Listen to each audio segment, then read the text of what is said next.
Head coaches make hundreds of decisions every day. None of them should be made alone. This podcast exists to be your inner circle. Welcome to Fourth and Three, real conversations coaches have when the office door is closed. I'm Randy Jackson, and I know this job is far more than plays and practice plans. It's about handling issues the general public never sees. Pull up a chair and let's get started. John, tell us a little bit about yourself, and then Chris, you tell us a little bit about yourself.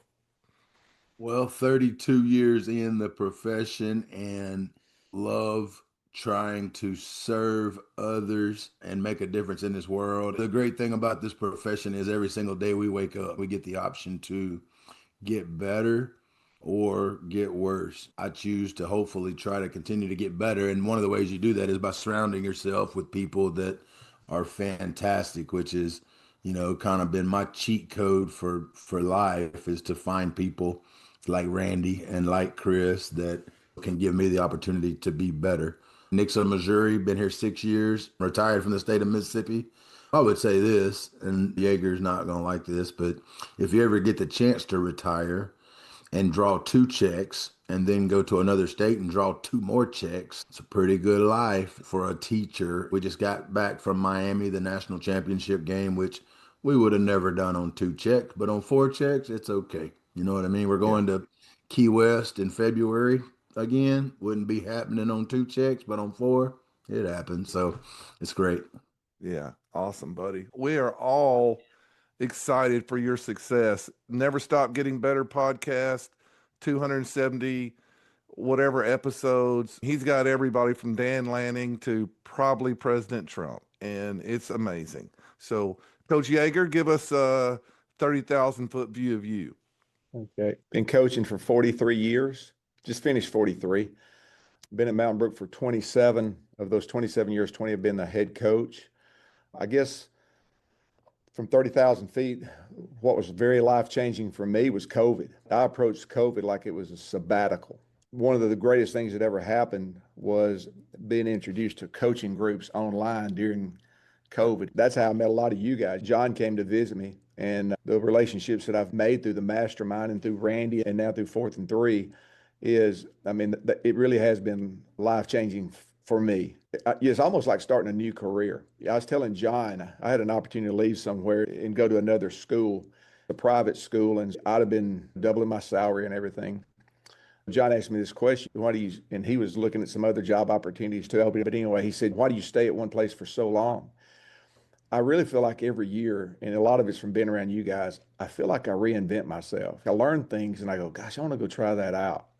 So rather than going to a new group and trying to do the whole thing, I get enough stuff on here to keep me busy with ideas that I don't feel like I have to go somewhere. I just feel like my guys are getting a new coach every year. They're getting a coaching change. Sometimes I feel like they've missed out on a honeymoon of having, when you get a new coach and there's a buzz in the community. They've missed out on that a little bit, but I do feel like they have benefited from you guys. You guys have all coached my players through me, and I'm forever grateful for that.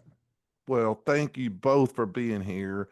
I was in a coach's office a few months ago, and we were talking about things like this. And he's early 50s. And he said, Coach, all I know is from the guys that I used to work for. You could tell he didn't have a group. And that's how most people are. I think you made a great point, Chris. With COVID, we learned how to do this. Chris and I have only seen each other in person one time. And I really think he's in my inner circle. John and I have seen each other in person 3 or 4 or 5, And so, okay, let's get into this. This podcast is for this to be allowing listeners to be in the coach's office. We don't care much about you as much as can you help a listener get better tomorrow? So I'm going to start with a scenario. The bell rings. Your players are 100 yards from the field house, coming down from the school to the field house. We want this to be the best time of their day. What's going on? What are you making sure that's happening as they leave the school and enter your building? And I'll give you this context. It's the middle of the day, right before lunch, and time is of the essence. How's that look if that was the situation? Well, I try to put myself at the entrance when they walk in and I touch every single person that walks through the door. You know what I mean? Like I want to high five them. I want to push them. I want to physically touch every single one of them. If it's a 5:30 in the morning workout and I get there at 5:20 and there's already 70 in the room, I'm gonna walk around and physically touch every one of them. Throughout the entrance, try to have something to say, something to share, something to kid with them about. When Rick Jones shared with me that we're all like Walmart greeters, right? Like when they come in, they're coming in for free. Like they don't have to play ball, right? Like what type of experience do you want them to have? Well, I go into Walmart and I'm gonna be honest with you, I'm a better Walmart greeter than most of the greeters that I run into at Walmart. But I want our kids to come in and feel welcome, feel touched, putting your hands on them, grabbing them, playing around with them. I just want them to know that they are important. And I think all those little touches add up over time. Love it. How about Mountain Brook, coach? You're muted, coach. Okay. The way that our day is structured, we're on an 8 period day. So we've got offense first period of the day, defense second period of the day, JV fifth, and then they all come back eight. So we get them twice a day. But it's a constant coming and going. Like our day, like we do have the rule, when that bell rings, you better be running. But we also, it seems like all day long, we have groups that go out. Our school, too, like we don't have a defined lunch period, but kids are coming and going all day long. Our field house is literally full of players all day long. And so what I try to do is same thing that John said. I try to greet those guys on their way in, but I also sometimes on the way in when guys are coming from the school, I try to pull them in for some one-on-one conversations. We've had some issues within our school system that have been going on. And so I feel like it's been a need to talk to some players one-on-one to understand how it's affected them and where they're coming from. But and sometimes we do a thing too. I'll meet them at the school and walk quickly down to the school. I mean, to the field house. We're talking and trying to have a conversation and an exchange. So, but just like John, but looking for opportunities to have one-on-ones too. Yeah. Yeah. And again, y'all, if anyone has a question or a comment. So I was an interim coach in 23, and it was about 250 or 300 yards from the school to the field house, middle of the day athletics. I stood exactly the halfway point. They had to run by me and high five me. And I was saying something to them, but I'm blowing the whistle if they're not touching me. I feel like it might be the only time that they got a human touch during the day, especially adults and things. And so they had to high five me. If you're listening and you're thinking, okay, how do I make this special? You got to be fist bumping and thanking them. I would thank them for coming down and working out. Like I was Mr. Gratitude. So as we get into this, I want to give everyone some context why this topic is so fresh for me and why I chose to. All these topics will be about a problem we can solve. But this week, I was invited to go inside of a program and do an audit, look under the hood. I got to go to workouts, transitions, I looked at everything. And my main goal wasn't to go in and say, this is wrong, this is wrong. It was to support and how can we make this the most special time of their day? So I wanted to give them practical ideas. Here are 3 ways I'd love for John, you, and Chris to talk about making their time with us the most special. And that would be people, improvement, and celebration. For people, I'm talking about enthusiasm, making it a family. I used to tell my players, I'm your school dad. And how are y'all making that feel? John, we'll start with you. And then Chris, I'm going to start with you first. So don't relax, buddy. How do you bring juice to your program, your coaches and players? I had a couple of thoughts even before when you were talking about how do you greet them. I tend to think about this like a drip system, like you would have on your plants. I feel like we drip on them all the time. There's not going to be a kid walk by us in the hallway that we don't speak and we don't touch, and that goes for where I have matured as a human. Maybe these kids that don't play football, that are just a basketball player or just a baseball player, or they quit football. If you quit football, I wouldn't speak to you. Whereas now I look at it as I just continue to drip. I continue to communicate. I continue to talk. I've gotten a ton of kids to come out from baseball and basketball because I chose to have a relationship with them by dripping on them every single day, just by touching them, by shoving them, knowing their name, having a conversation, regardless of whether they were a football player or not. Our awards that we'll give during the season, we're going to give a Juice Award, a Rocky Award for the toughest guy. And I've got these little metal stars that I bought for kiddie camp. It's a little trophy that's a little star. And then there's some that look like the Golden Globe. Every Sunday at our first team meeting after the Friday night game, we give out a Rocky Award. That's the guy that's the toughest SOB out there. We're going to give a Juice Award. We're going to give a CEO, the Chief Encouragement Officer. We're going to give the awards of the things that we want to see. It's the first thing we sit down and talk about as coaches. Who brought the juice this week? Then we're going to give them that. They stack them up in their lockers. It's a big deal for those kids. And I play around that, these are solid gold. Don't lose them. Don't sell them. But I think that's something that the little things that you praise matter, right? What can we do together outside of the program? How can we eat together? How can we go play together? How can we do some activities? We're going to teach core values. We're going to teach them what family means. Once we know what it looks like, then we have to go act like it. So we are intentionally going to try to find ways to be together. Yesterday, I told our strength coach, and we Americans, man, we suck at appreciating other people, right? Like we don't near tell other people how great a job they do, And so yesterday, our strength coach at the end of workouts called all the kids up. Everybody, yeah. And he said, man, I want y'all to know that today y'all were awesome. Like that was a great job of working out, bringing the energy, bringing the juice. And then when they all left, I took the strength coach and I said, Coach Gold, man, that was awesome. I said, what you just did was you just made our program better. Because when you bragged on them because of the way they worked, tomorrow they're going to work twice as hard. And we've kind of gotten this little routine where, when a kid's doing his last set and he's got a lot of weight on there, everybody will run to him. Everybody will shout as he gets his reps. The whole place is jacked up and loud. And at first, my first thought was, man, we're missing some reps or somebody's missing some reps or something because we all over here cheering on this one guy. But I think the cheering on the one guy is better than anything that's missed everywhere else. They go do it, and then they go right back to work. But that's one of the things that we talk about, how to be a genuine teammate is to encourage other people. How do you encourage somebody else, man, when they're getting a rep and it's tough? Go over there and praise them.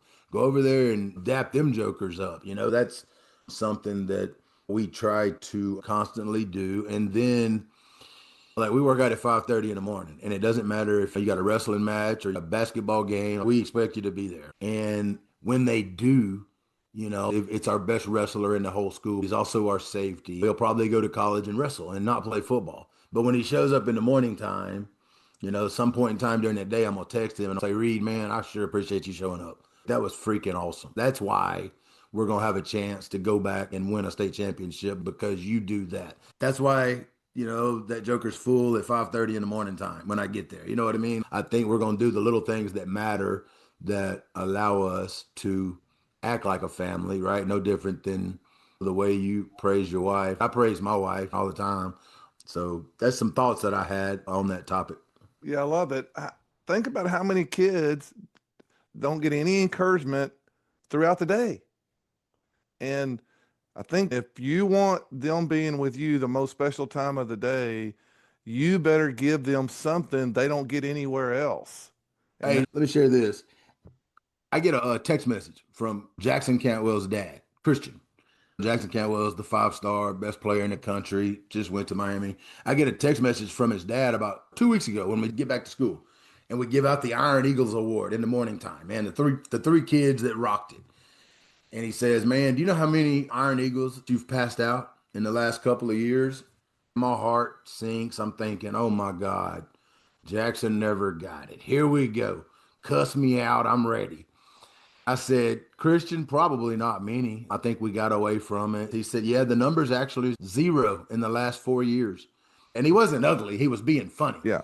Jackson wanted that award so bad that he would sneak in there at nighttime when nobody was there. And he'd put that award on his neck and he'd take a picture of himself No with the Iron way. Eagle Award. And I thought, you're sitting here with the greatest player in the country, and all he wants is an Iron Eagle Award. And now I'm slapping myself because for the first couple of years we were religious and we just kind of let it die out. And then we brought it back, not knowing that, but he had seen some pictures on social media. Sometimes we think little things don't matter. Oh, little things matter. If you can recognize a kid for anything, it's a big deal. And let's unwrap that for a second. We're talking about a kid who's getting millions in NIL, and he wanted the Iron Eagle Award. Yeah. Okay, Crazy. Chris, how is Mountain Brook a people program and family? The thing we want to make sure is that we're making it the best part of the day for the right people. High achievers don't like mediocrity, and mediocrity, they really don't like high achievers.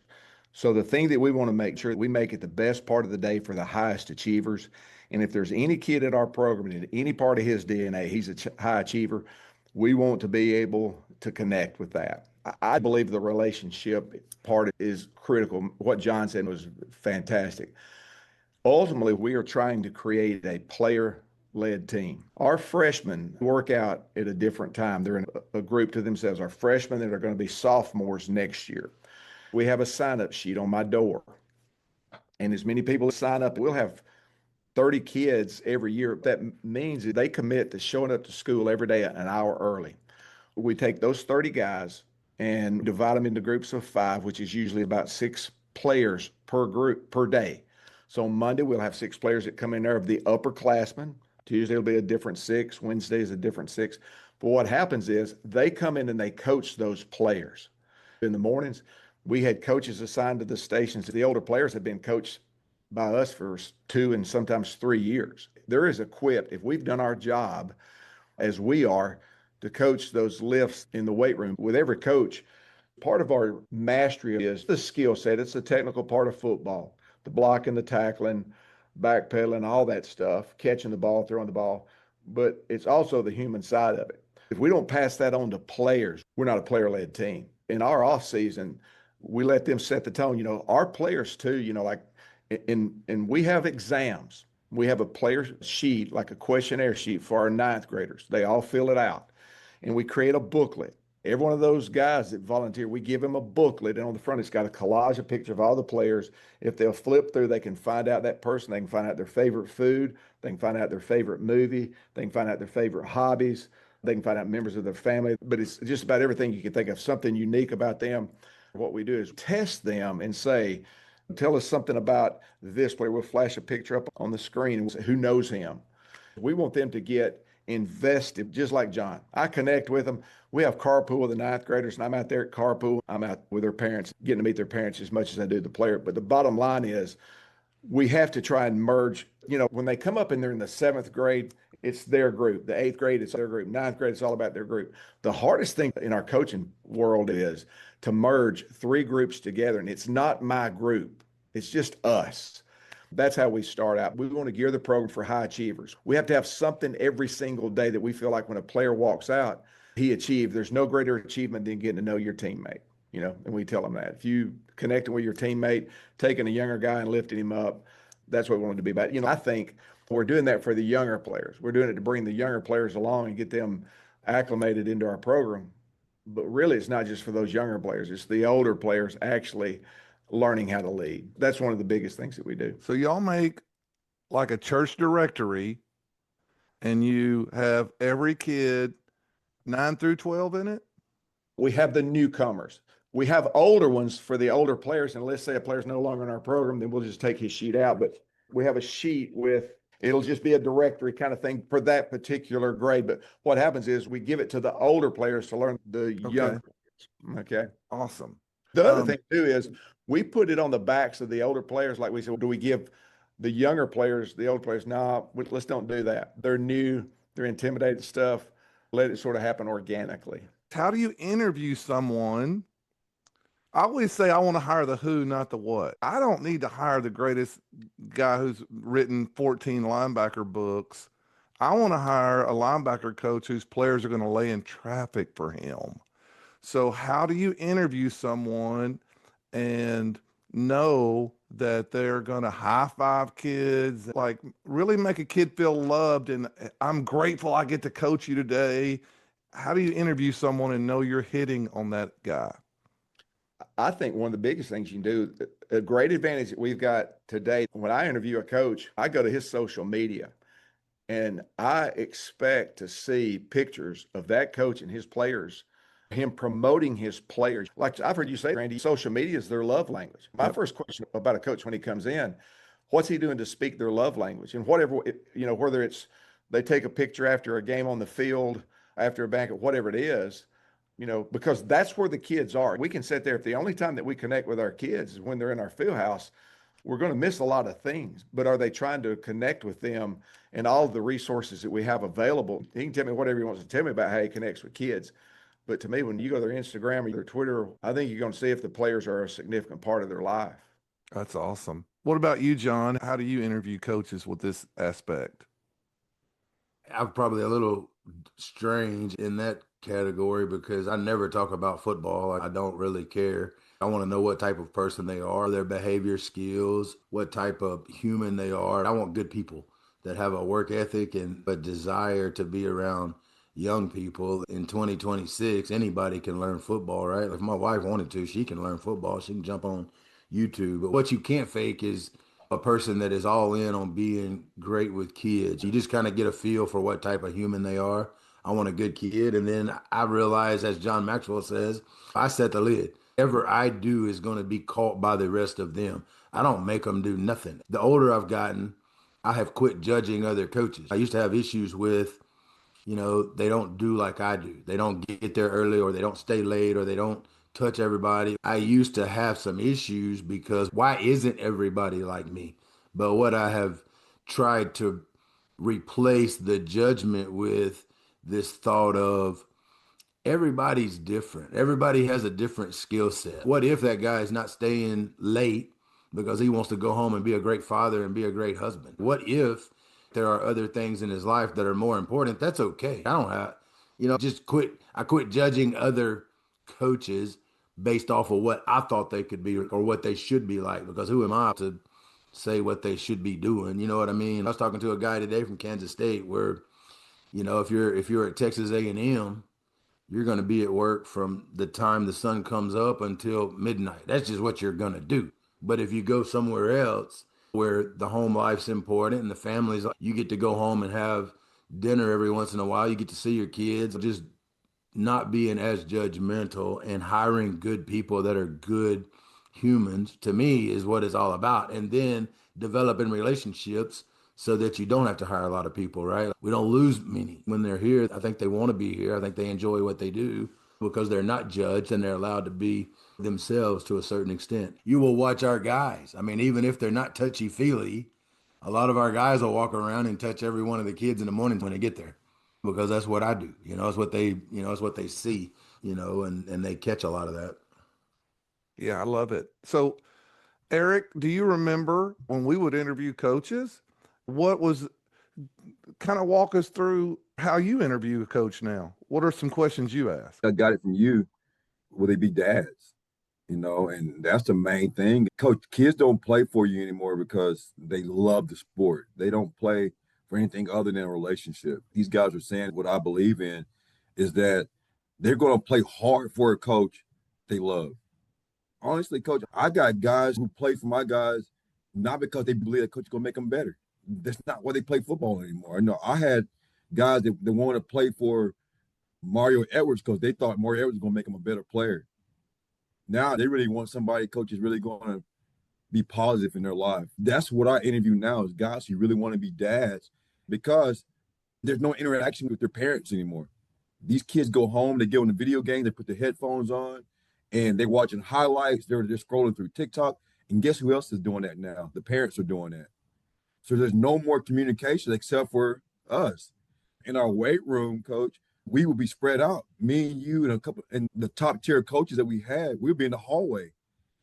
And that was the best part of those kids' lives, was you singing karaoke or me making a joke to a kid because I got a relationship with that kid and I can do that. I can call a kid a nickname and no, and if someone else would do that, they might get offended. But I got a relation with that kid. They know why I'm calling him that nickname. Yep. So the biggest deal in my interview question, the biggest deal that I got from you is, how will you help me raise kids? And Thank you, that's the number Coach. one Yeah. interview question. Love it. And so, y'all, we used to have AM workouts, and I would have a speaker with a microphone, and a kid would walk in, and I'd say something like, "Oh, you got up early and did your hair." Okay.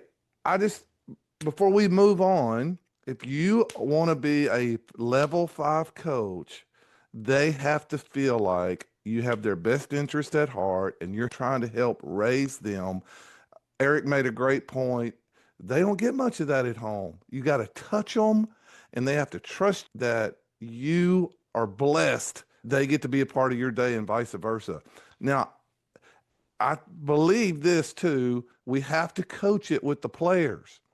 If you're not intentional and coach players to be vocal, they won't be. And every coach on here can agree vocal leaders are rare. You got to coach it. So I'm going to talk about the audit that I did this week. And I want you guys to get ready to address it. First day I was there, they're on the track and they're running pretty hard. The coach told me this would be the first day we've really ran a ton on the track and the kids are working hard.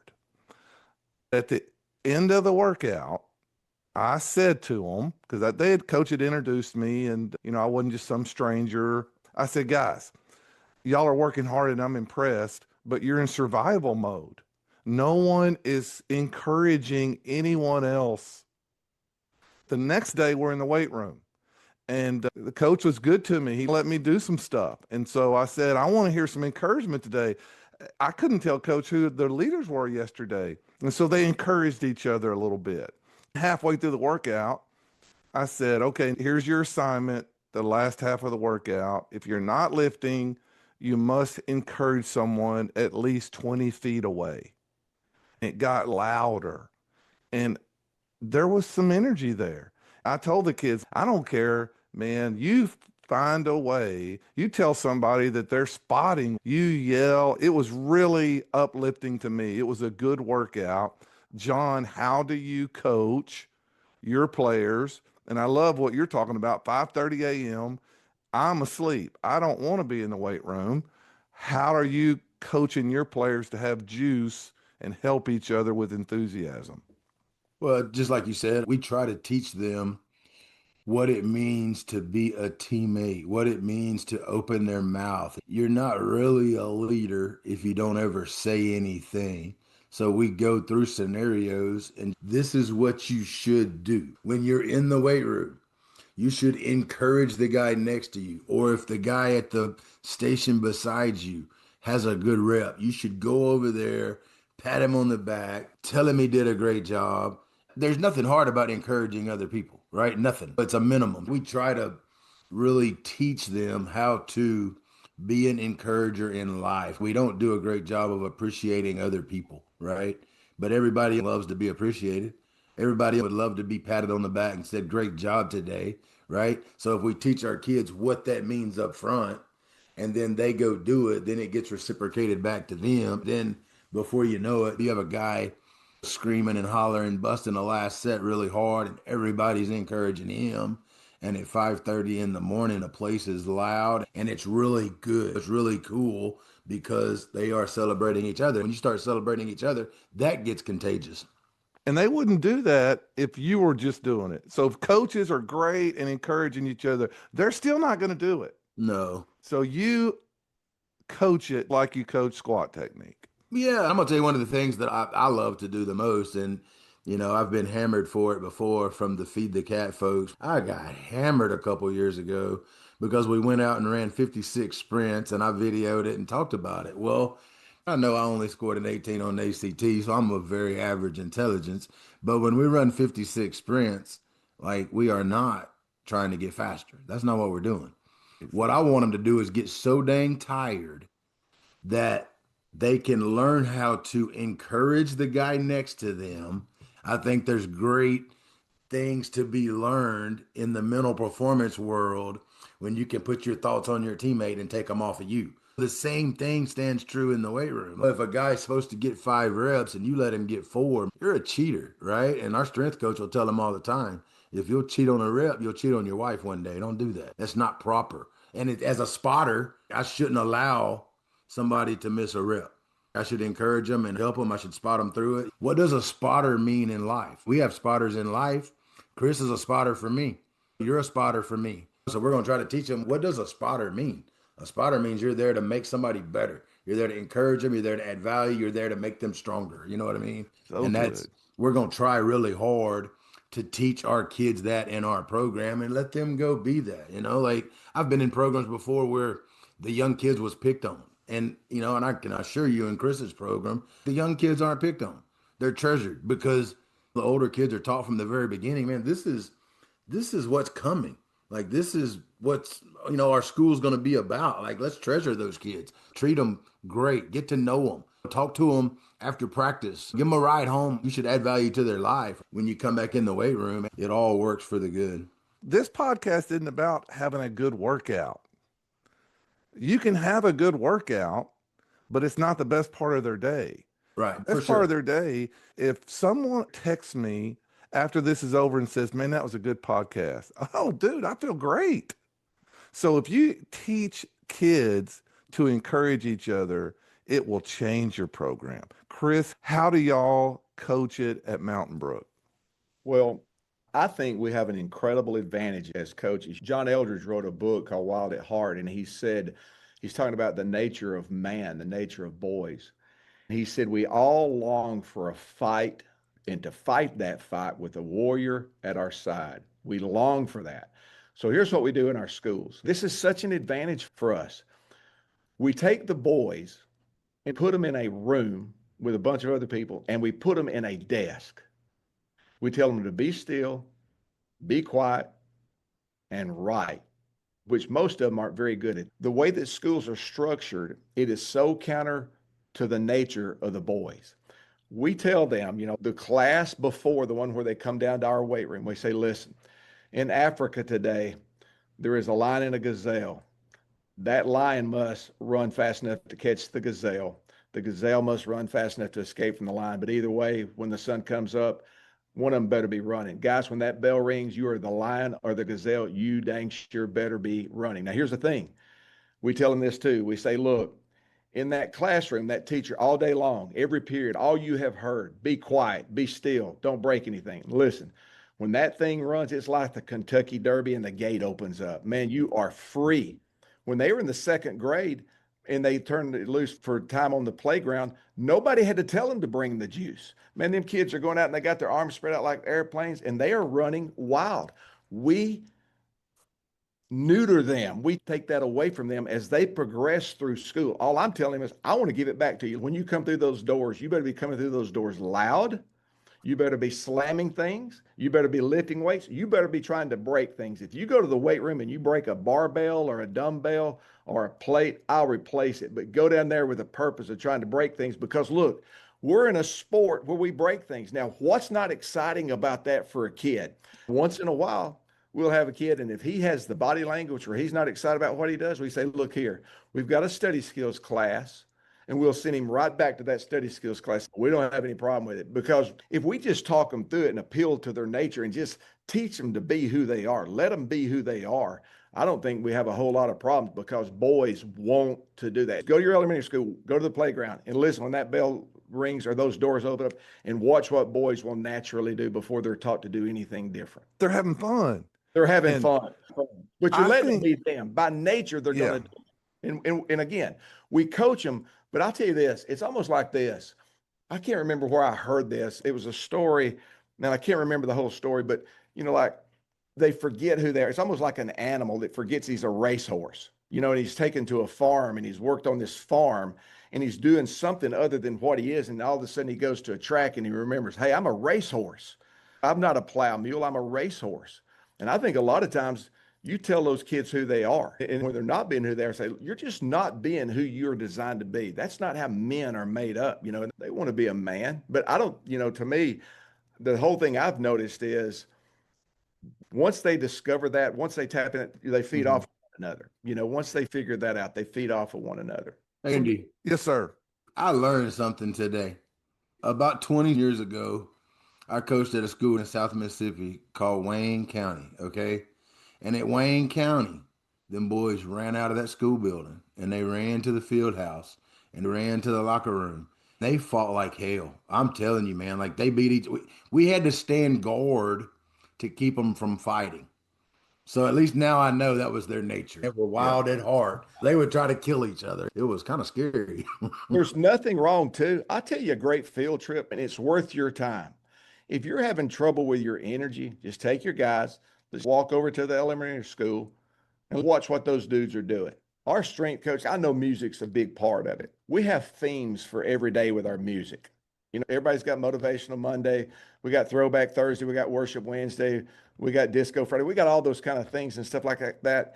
And that is important as long as that's a big part of their day for them to, like, we line up for roll and it doesn't take long to be lined up. And we keep score of the first one down there to get lined up. Like, how many days in a row are you one? They have a record, like I was one, I was two. This is my record. I'm 12-2 or whatever it is. And they take great pride in that. You keep score and then you reward guys like with music selection. You've won this week. But anyway, you're adding competition. They love to be boys, but they love competition too. Getting the ball rolling, priming the pump, that's part of that.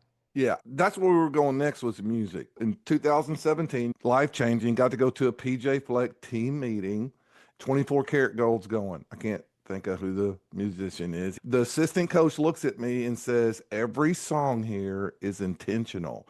It has to have the right number of beats per minute or it doesn't get played. Nothing is played that's not right. One thing I said in my audit this week, as these kids are coming down, there should be music playing. I think music is also something that says, hey, we're glad you're here. At North Forney, I had a coach in charge of the morning music. He sucked and I fired him. I took over the music because I wanted those kids to enter the building with the right beat count. What do you guys do at this school? I'm doing the audit. I asked the track coach, I was in girls athletics. He said they have a playlist. And so he put some music on it and it was not great. I don't think you have to play their music. In fact, I don't think you should play their music. So, John, what do y'all do with music at Nixa? Man, we have kids that play it. We'll have somebody that, during the season, the same kid did it every single day, like the Western day, the rap day, the country day, and the weight room, same thing. They just play. I don't care. It doesn't matter to me what they play. I don't really like none of it. They play whatever they want to play and they turn it up really loud and you can't hear nothing. They love it.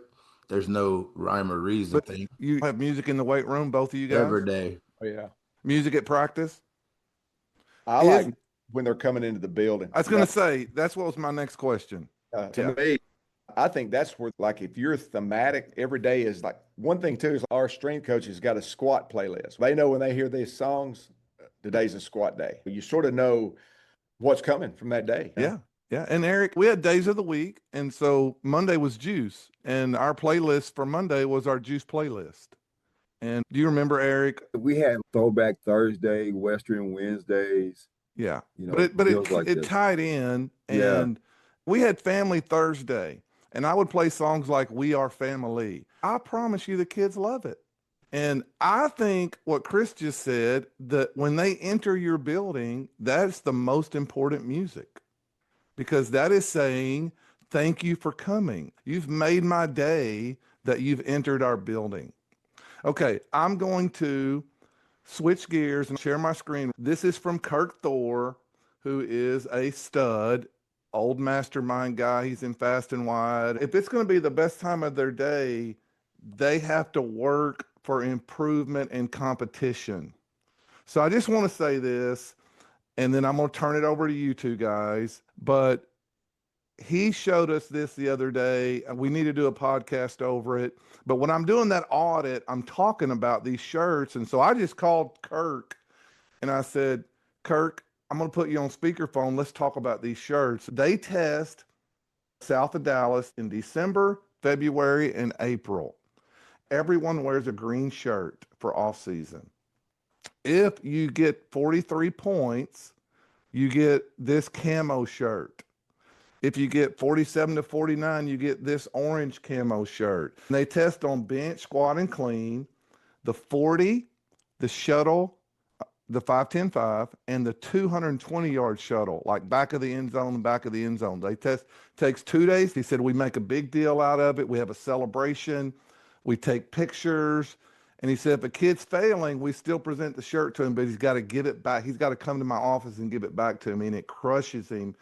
He said, before we test, there'll be kids running the 220 after school on their own because they know they need to. There's a big boy formula where it doesn't, it's not bad on the. So I know I'm talking fast because I want to turn this over. But if it's going to be the best part of their day, then like Tony Robbins says, humans are happiest when they're improving.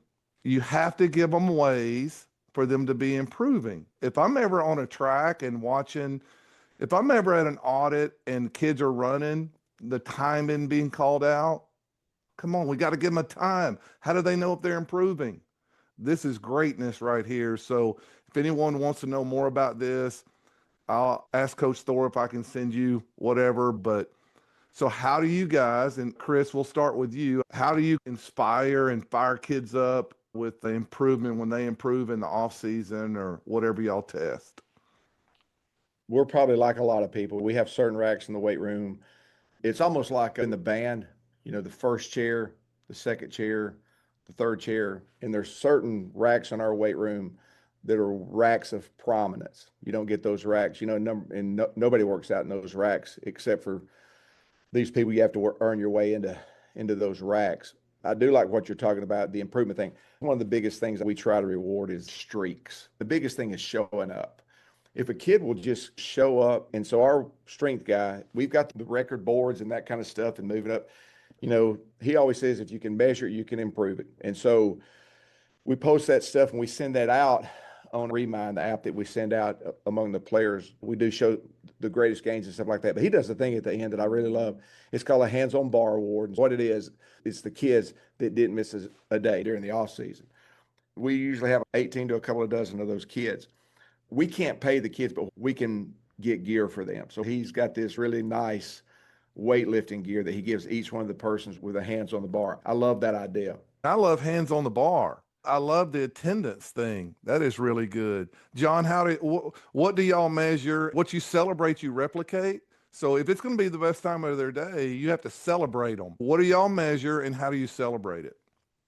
Well, from listening to you, I think we are much more intrinsically motivated because we don't do a lot of that stuff. We will measure the attendance and I will rank them from days missed. And I put that out in an email to the entire group because I want everybody to know who's coming, who's not coming. At least they know, right? Because that's kind of important to me. Our strength coach does a great job of acknowledging the kids when they hit big numbers, when they hit records and things like that. And like I said, we do the Iron Eagle Awards, which is, guys that really get after it. I love all that stuff. And in the past have done a lot of that.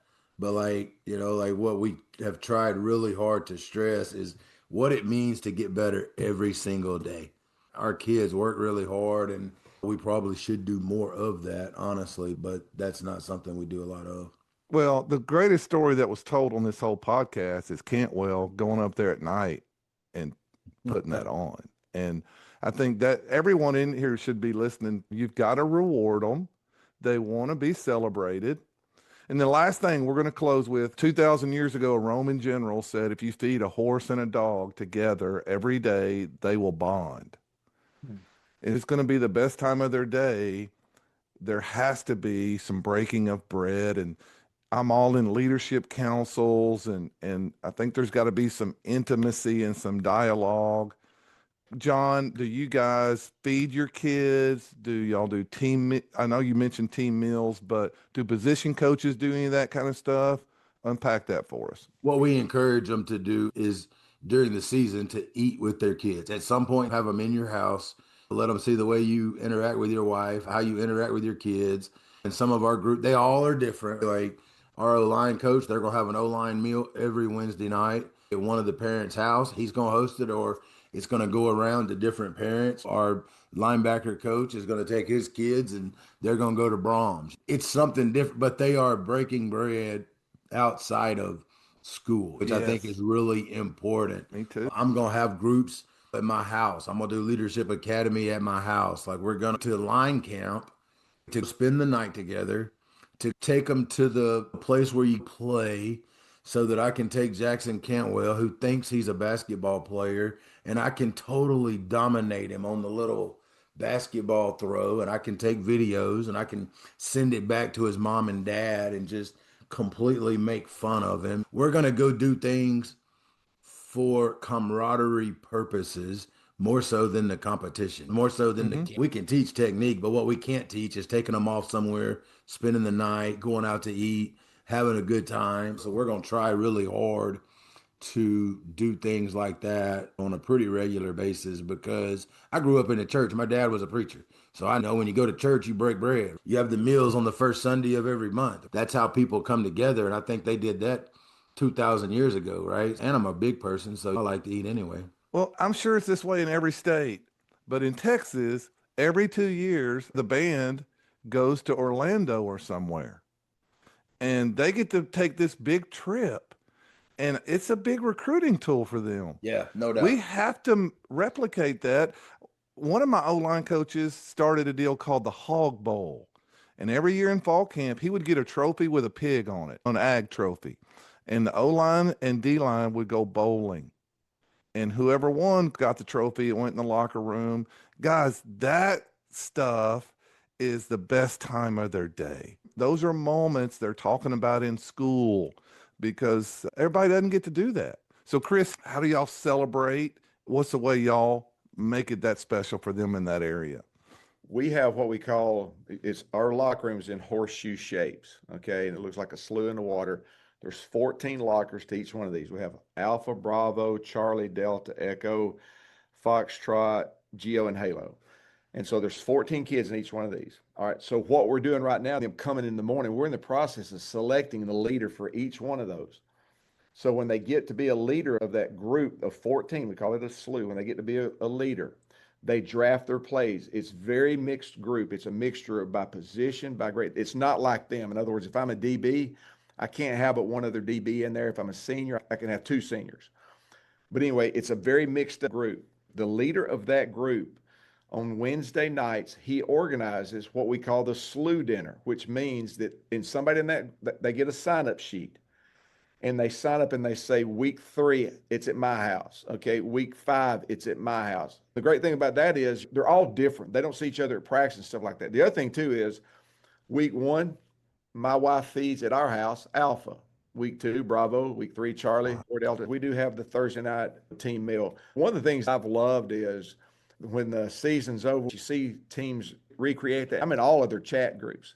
And so I'm seeing, like it's in December right before Christmas, and I'm saying, hey, Halo group, y'all want to go have a meal together? It carries over after the season. That's the Yeah. thing I love about it. If we get that effect, mission accomplished. Our kids at the end of the year say, what'd you love most about this year? Slew dinners. They say it every time. They never miss.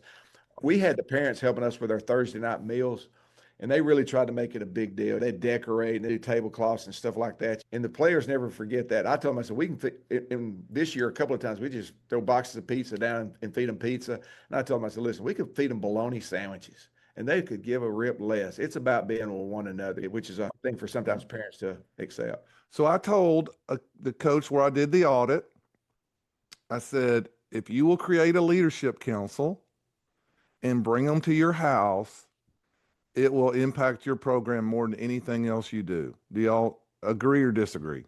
No doubt.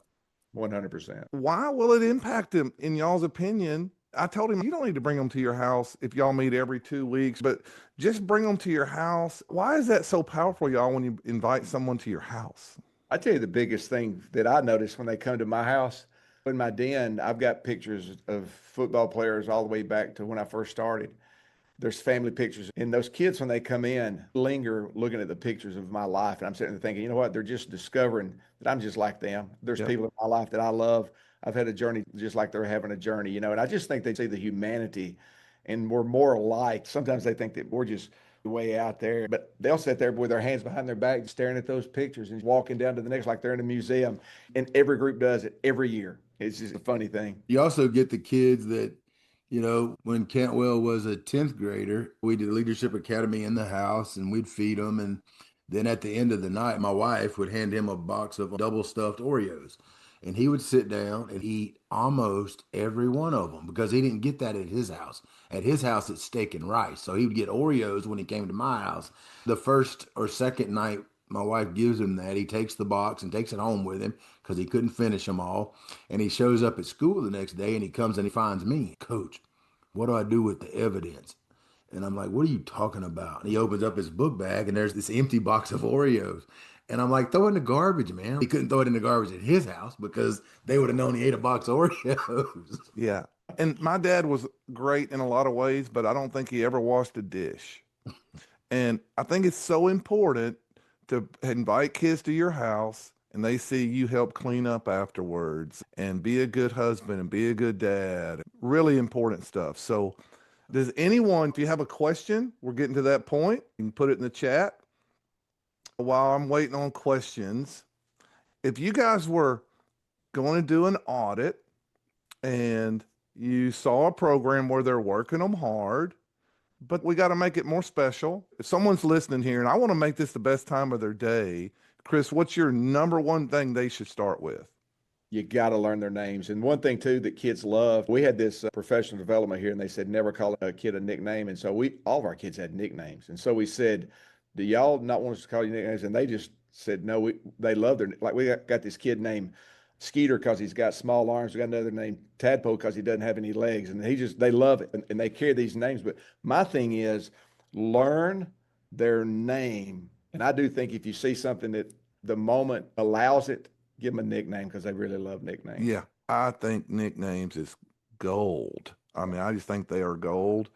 John, what about you? What would be your number one piece of advice? Truly care and add value to their life. Not only do you win them, but you win their parents. And those kids, they ain't never going to dip out on you. Truly caring means one-on-one conversation, right? Yeah, there's a difference. You know the difference between someone who is acting like they care about you and somebody that truly cares. Yeah. It's just a different form of communication. You know what I mean? And those kids know. What if this just popped in my head because, I'm ready, fire, aim. What if you made a notebook like Yeager has of your kids and even quizzed your coaches? Because I bet our coaches. Hey, Randy. No. True story. We're staying in the hotel the night before state championship game. And we're sitting there with a bunch of coaches and we'd had a meeting down in the lobby. They were all coming to pick up snacks. I got to messing with some of the coaches because we are very territorial. Okay. Like our O-line coach, is with the O-line all the time. Our DB coach. So I would take one every once in a while and all right, man, here we go, Mark. I want you, when I pointed at a kid, I want you to give me his name. Dude, it was the funniest night that I've spent in a long time because there was lots of kids that these guys could not name if they were not in their group. And I could tell you what position, but I'm sitting there thinking and I knew a lot of them. I ain't gonna lie. I probably, 3 or 4 of them kind of look alike to me. And I don't know, man, there's a couple of them I didn't even know still on the team, but for the most part, I would get 95%. Well, some of those coaches could not get 50%. And I thought it was funny, man, because I understand, there's a lot going on and we are very much into our groups, but that's an area we probably should get better. There's power in work. Someone told me that one time, if you don't know a kid's name in the hallway in the regular school building, you really can't hardly discipline that. Like a kid's walking by cussing or something. You say, hey, Eric, watch your mouth. That's way different than, hey, man, what are you talking like that for? But if you know his name, so powerful. For sure. What is a way for a player who's been removed to re-enter your program? Chris. First of all, a player that wants to return shows a level of courage, the fact that he, it's sort of, when you're removed from the team, that's a little bit of level of disgrace. So I think my first approach to a player like that is I'm going to look at him like this player that he's showing a level of courage. One of the things I'd have to look at is why he was removed. It depends on the time of the year. If it's a fresh start, he's just like everybody else. But if it's something that's happened and he's been off and, and in the time's not exactly a clean break, then I think my thought is he needs to address the team. The courage is to come back. The elephant in the room is what happened. And I'm coming back, and this is the lesson that I've learned. I squandered a great opportunity, but I've grown in that area. And you may even have to, I think sometimes you have to coach them up because they don't know what to say. Yeah. That level of humility to step back into the arena. And the other thing, too, is it's almost like a covenant. It's like a contract to say, this is what I learned, and this is what I'm going to do different. And that's maybe not even a bad thing to do if they were removed and it's been a clean break, but it's almost like a recommitment. I like to be open with the team. Let's keep this over there, and it's the team's secret. Let's get it out in the open. It happened, but at the same time, the only way, it's just like when a relationship is broken, the only way you can do is to ask forgiveness and then give forgiveness and move on. And and then it's less likely that same thing will happen again. Yeah, love it. I used to make them come before school or after school, like do something outside for a few weeks, improve that they're willing to do some things, but I never had them really address the team like you're talking about. I think that is greatness. All right, John, I got a question. If you're taking a new job as a head coach, what's the first thing you do when you meet the team? Throw out the vision of where we're going, describe it in such a manner that they have hope and that they know I believe that's where it's going. You know what I mean? Like there's going to be a vision of where we're going. That's going to be the first thing, no doubt about it.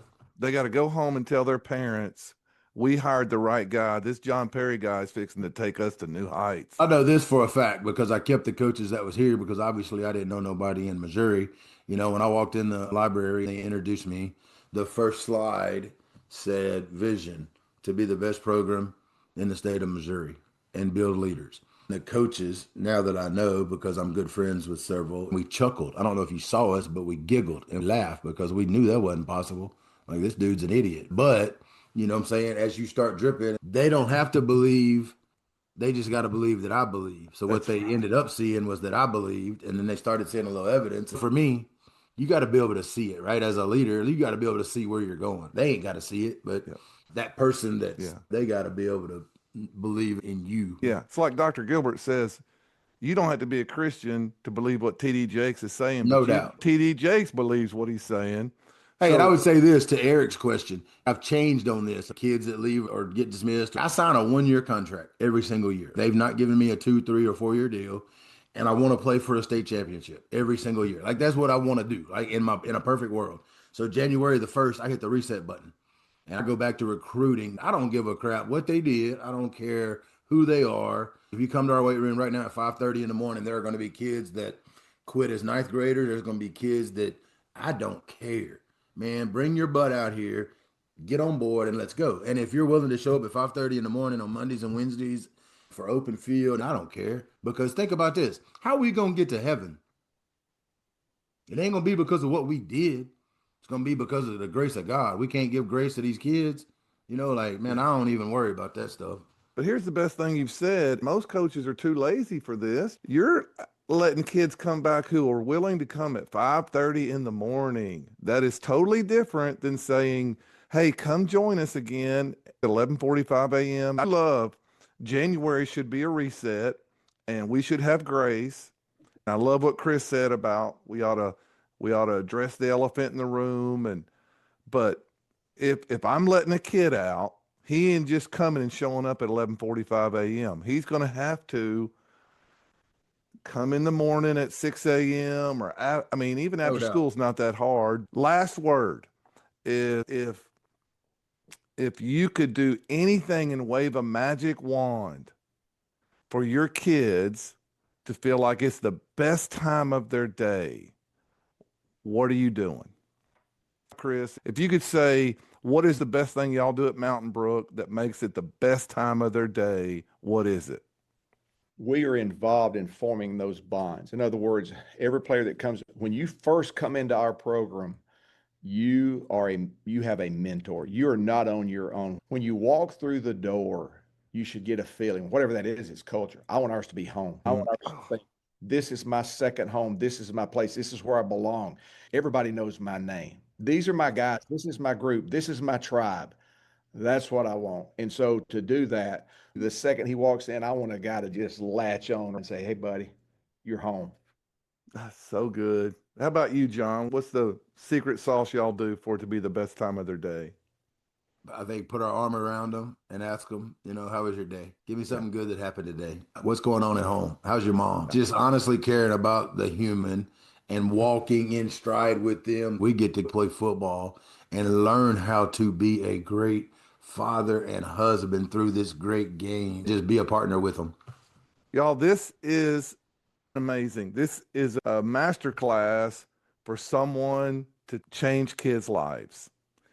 Thank you. I'm so grateful, Luster. You always, I love when Eric is on because we coach together.